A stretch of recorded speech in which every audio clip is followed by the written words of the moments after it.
بسم اللہ الرحمن الرحیم۔ عبادہ بن ثابت رضی اللہ تعالیٰ عنہ راوی ہے، فضائل قرآن میں حدیث موجود ہے،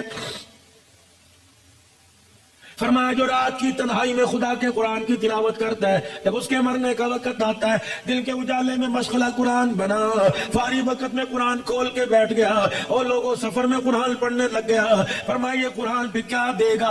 فرمایا جب مرنے کا وقت آتا ہے، ادھر موت کا جھٹکا لگتا ہے، ادھر غسل دیا جاتا ہے، یہ قرآن کفن سینے کے درمیان میت کے چھپ جاتا ہے، جب قبرستان میں لے کے جاتے ہو قرآن ساتھ ہے، جنازہ پڑھاتے ہو قرآن ساتھ ہے، جب قبر میں اتارتے ہو قرآن ساتھ ہے، جب اوپر تختے رکھ کے مٹی ڈالنے لگتے ہو قرآن اس کے سینے میں سے نکل کے سرانے کھڑا ہو جاتا ہے۔ ادھر میرے عزیزو اللہ اکبر، منکر نکیر قبر کے اندر آئے، قرآن کہتا ہے خبردار حساب نہ لینا، اس کے ساتھ میں آیا ہوں۔ فرشتے کہتے ہیں ہم بھی تو اللہ کے حکم سے آئے، کہ 2 منٹ ٹھہرو، جب تک میں آ کے ہاں نہ کوئی اس کو ہاتھ نہ لگانا۔ عبادہ بن ثابت فرماتے حضور یہ کہہ کے رو دیے، ہمیں قرآن اللہ کے دربار میں جا کے گڑگڑانے لگتا ہے، کہتا اللہ تیرا مہمان آج ہی قبرستان میں آیا ہے، فرشتے اسے ڈرا رہے، اللہ اپنے فرشتوں کو واپس بلا لے، میں گواہی دیتا ہوں مجھے پڑھا کرتا تھا۔ اللہ فرماتے ٹھیک ہے۔ جب یہ قرآن میرے عزیزوں قبر کے اندر واپس جاتا ہے، میت سکون سے لیٹی ہوتی ہے، فرشتوں کو دیکھتا کوئی نہیں، قرآن میت کو آواز دیتا ہے میں تیرے سے تھوڑی دیر کے لیے جدا ہوا، مجھے صحیح سے بتا تجھے کسی نے ستایا تو نہیں، کوئی کیڑا تو نہیں آیا، کوئی بچھو سانپ تو نہیں آیا، ستایا تو نہیں؟ کہتا وعدہ کر کے آیا ہوں، تو یاری میرے ساتھ لگا کے آیا، تجھے کوئی نہیں ستائے گا۔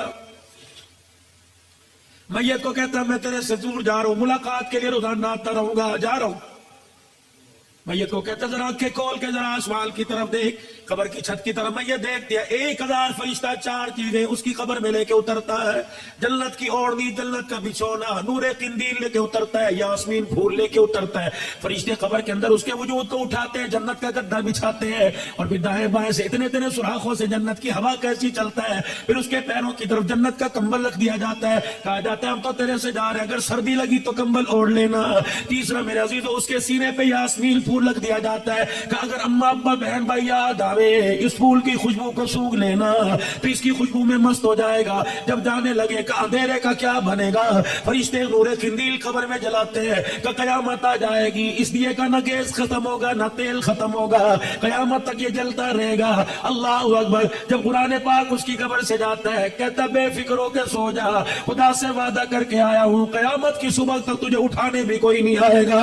حدیث پاک میں آیا پھر قرآن روزانہ میت کے گھر میں آتا ہے، اگر بیوی نے برقع اوڑھ لیا، بچی مدرسے میں داخل ہو گئی، بیٹے نے قرآن پاک پڑھنا شروع کر دیا، تو یہ اللہ کا قرآن میت کو جا کے خوشخبری سناتا ہے اور کہتا ہے تیری اولاد سنبھل گئی، تجھے مبارک ہو، تو لیٹا رہے، کھاتا تیرا کھلا رہے گا۔ فرمایا اگر اولاد بگڑ گئی، بچے سنو کا ڈبو پہ چلے گئے، بیوی سلائی مشین پہ چلی گئی، بیوی کے سر سے دوپٹہ اتر گیا، قرآن ایسی خبریں جا کے میت کو نہیں بتاتا، اس کا دل دکھے گا۔ صحابہ کہنے لگے یا رسول اللہ پھر کیا ہوتا ہے؟ فرمایا گھر کی بے برکتی کو دیکھ کے قرآن گھر والوں کے لیے روزانہ دعا کرتا ہے۔ اولاد بے وفا، مال بے وفا، کاروبار بے وفا، خاندان بے وفا، اور لوگوں تمہیں کس نے کہہ دیا خدا کا قرآن بے وفا ہے؟ قیامت کے دن عرش عظیم کا مالک اعلان کرے گا کہاں ہیں لوگ قرآن والے؟ فرشتوں کو اعلان ہوگا اور میرے فرشتوں ہو جاؤ قرآن والوں کو تلاش کر کے لاؤ۔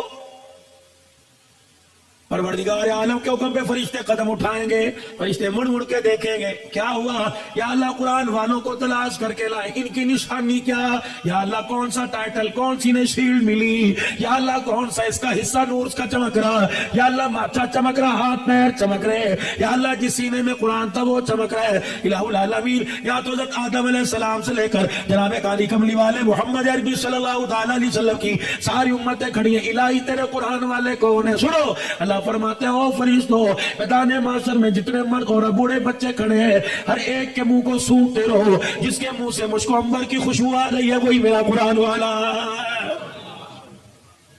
رحمت دو عالم صلی اللہ تعالیٰ علیہ وسلم معراج پہ تشریف لے گئے. جیسے زمین پہ بیت اللہ ہے, ساتویں آسمان پہ بیت معمور ہے. زمین پہ بیت اللہ کا فرشتے طواف کرتے ہیں, انسان طواف کرتے ہیں, بیت معمور کا فرشتے طواف کرتے ہیں. حضور فرمانے لگے جب جبرائیل مجھے بیت معمور کے پاس لے کے گیا, میرے ایک بزرگ بابا دیکھا, گھنی داڑھی والا, ناک تک نیچے داڑھی تھی, یوں کر کے جھولنا تھا جس طرح دنیا کے اندر دائیں بائیں بچے بیٹھ کے پڑھتے ہیں. بچے بھی یوں کر کے پڑھ رہے تھے. میں نے پوچھا ابراہیم کون ہے؟ کہ تیرا ابا ابراہیم. میں نے پوچھا اے جبرائیل یہ کون ہے؟ کہ تیرا ابا ابراہیم علیہ السلام ہے. کہ قرآن تو میرے پہ نازل ہوا پر ابراہیم علیہ السلام رہا ہے. یہ بچے کون ہیں؟ نبیوں کی اولاد ہے. یہ بچے کون ہیں؟ یوسف کی اولاد ہے. یہ بچے کون ہیں؟ لوگ کی اولاد ہے. کون ہے؟ کہ نہیں, دنیا کے اندر حجرہ شاہ مقیم میں بچہ قرآن پڑھنے گیا, 10 پارے ہو گئے, پڑھتا پڑھتا فوت ہو گیا. ابا کہتا کاش قرآن کا حافظ بن جاتا. جا محمد اس دنیا کے اندر جا کر اس کے باپ کو مبارکباد دینا جو بچہ قرآن ادھورا چھوڑ کے آیا, 7ویں آسمان پہ ابراہیم انہیں قرآن کا حافظ بنا رہا.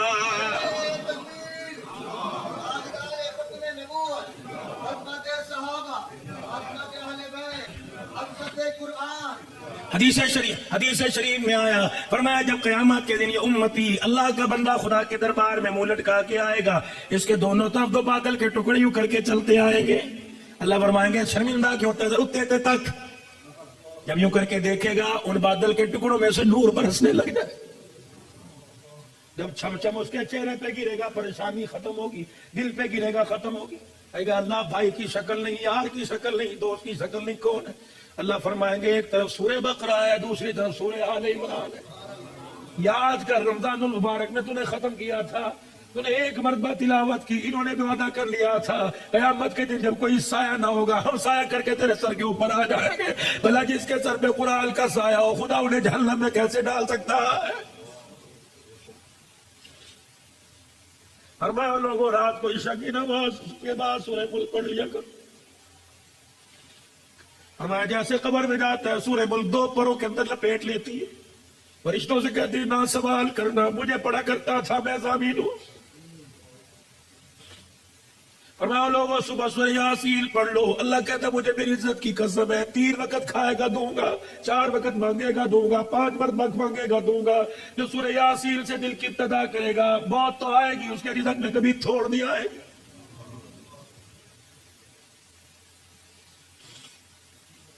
حضرت عثمان ذیشان رضی اللہ تعالی عنہ کہاں جا رہے؟ جناب عبداللہ بن مسعود کے پاس. عدیل ہے, بچہ کوئی نہیں بچیوں والا. عبداللہ بن مسعود کے پاس گئے, اللہ تیرے پہ رحم کرے, کچھ تو کر لیا ہوتا, کچھ تو کما لیا ہوتا. اشرفیوں کی تھیلی دی, کہ لے میری طرف سے بچوں کو دے دے کام آئے گی. تھیلی جھولی میں ڈال دی, کہتے ہیں تھیلی کا کیا کرنا, جو مجھے رسول اللہ نے تحفہ دیا وہ میں نے بچوں کو دے دیا. میں نے اپنے بچوں کو سورہ واقعہ یاد کرا دی.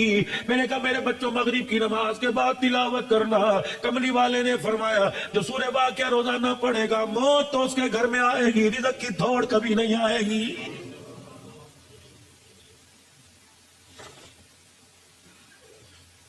وَنُنَزِّلُ مِنَ الْقُرْآنِ مَا هُوَ شِفَاءٌ. وظیفہ لے لو. اگر کسی کو کوئی بیماری ہو, مرض لا علاج ہو, عقیدے کے ساتھ کرے, 7 مرتبہ درود شریف پڑھے اور 7 مرتبہ سورہ فاتحہ آمین کے ساتھ پڑھے, اور ہر مرتبہ سورہ فاتحہ پڑھنے سے پہلے اعوذ باللہ من الشیطان الرجیم بسم اللہ الرحمن الرحیم پڑھے, اور والضالین کے بعد آمین پڑھے. فرمایا 7 مرتبہ پڑھے, دن میں 1 مرتبہ قدم کر کے پی جائے.